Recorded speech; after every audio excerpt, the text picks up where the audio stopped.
Okay, let's go.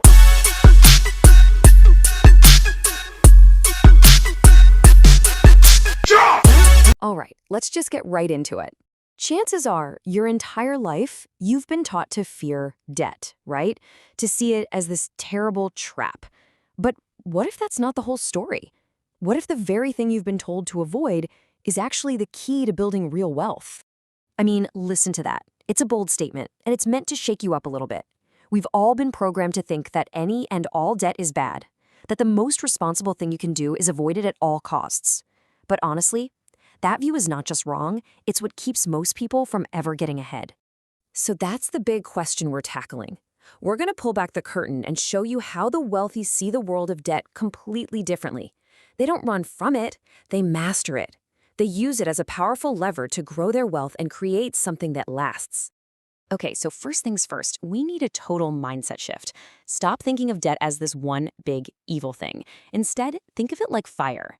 In the right hands, it can cook your food and heat your home. It's an amazing servant. But if you're careless, it'll burn your house down. It's a terrible master. The secret isn't avoiding it. It's knowing exactly how to control it. And this brings us to the most important distinction you'll ever learn in finance: good debt versus bad debt. See, good debt buys you assets, things that actually make you money. A perfect example is a rental property. You take out a loan, and your tenant's rent check pays the mortgage. That's good debt because someone else is paying it off for you, and you're left with the asset. Bad debt? Well, that's what most people have. It buys liabilities, things that just drain your wallet, and you're the one footing the entire bill. Bad debt is just a disaster. Think about it. You're borrowing money to buy something that starts losing value the second you own it, like a new car. So you're paying interest to the bank while the thing you bought is becoming worthless. It's a lose-lose situation. It's basically a form of voluntary enslavement. You're literally selling your future freedom for something you want right now. So here it is, the golden rule, the one non-negotiable command. Before you ever take out a loan, you have to ask yourself one simple question. Is this going to put money in my pocket or take money out of it? If it's for something you consume, a vacation, a new TV, a fancy dinner, the answer is always, always out. If it's for an asset that's going to pay you back, then the answer is in. Getting this right is everything. Now let's really get into the fun stuff, the concept of leverage. This is the secret sauce. It is the bright, shining line that separates people who work for their money from those who have their money work for them. It's all about using other people's money, specifically the banks, to supercharge your own growth. Let's make this super simple.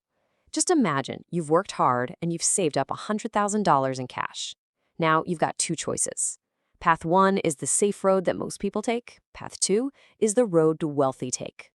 So check this out. With Path 1, you take your cash and buy one property for $100K. If the market goes up 10%, you've made 10 grand. That's a 10% return, not too shabby.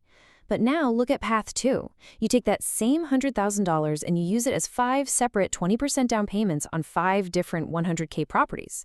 You now control $500,000 worth of real estate. So when the market goes up that same 10%, you make 10 grand on each property. That's a $50,000 gain on your original 100 grand. Your return just jumped from 10% to 50%.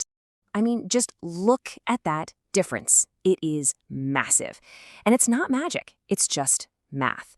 You see, the bank doesn't get a cut of your profits. They just want their loan paid back with interest. The entire gain in value, all of it, is yours. By using their money, you just amplified your own returns 5 times over. Now, for any of this to work, you have to follow one simple principle: positive arbitrage. It sounds fancy, but all it means is that the asset you buy has to make you more money than the loan costs you. The rent you collect has to cover the mortgage, the taxes, everything, and still leave some cash in your pocket at the end of the month. Simple as that. If you can borrow money at 5% to buy something that pays you 8%, you're winning the game. Of course, this kind of power is a double-edged sword. If you're not careful, it can cut you pretty deep. So to do this safely, you have to be disciplined. You have to follow the rules, no exceptions. So how do you stay safe? There are 3 absolutely critical rules. Think of this like a pilot's pre-flight checklist. You wouldn't skip a step before taking off, right? Same thing here. You ignore one of these and you are asking for a crash. And rule number 1 is non-negotiable. You need an emergency fund of at least 3 to 6 months of living expenses in cash before you even think about taking on good debt. This is your safety net. This is what protects you if you lose your job or a tenant moves out. Because the bank doesn't care about your problems, they just want their payment. This cash buffer is what buys you time to figure things out. This quote says it all. This is rule number 2.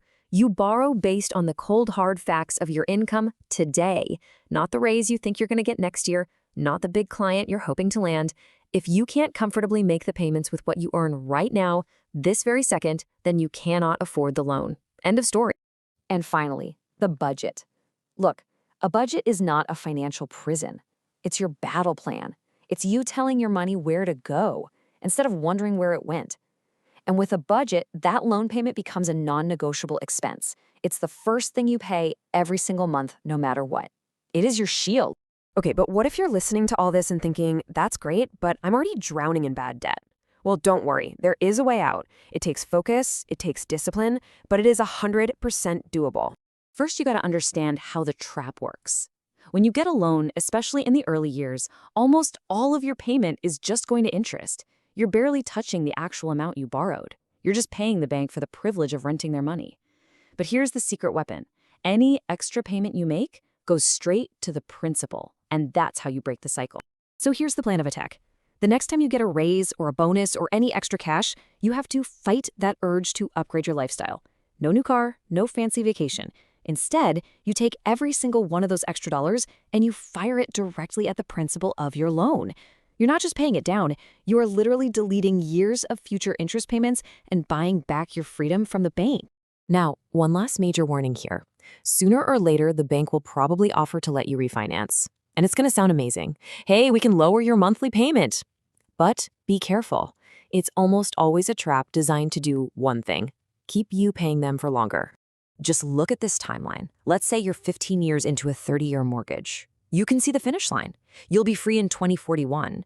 But then you refinance into a new 30-year loan. Sure, your payment is a little lower, but look what happened. Your new finish line is 2056. You just added 15 years to your sentence, all for a little bit of short-term relief. It's a terrible trick. So, in the end, it all boils down to this one question. Debt isn't good or bad. It's a tool, a seriously powerful one. In the hands of a master, it can build incredible wealth. But in the hands of someone who doesn't respect it, it can cause absolute destruction. The choice is yours. So which one are you going to be?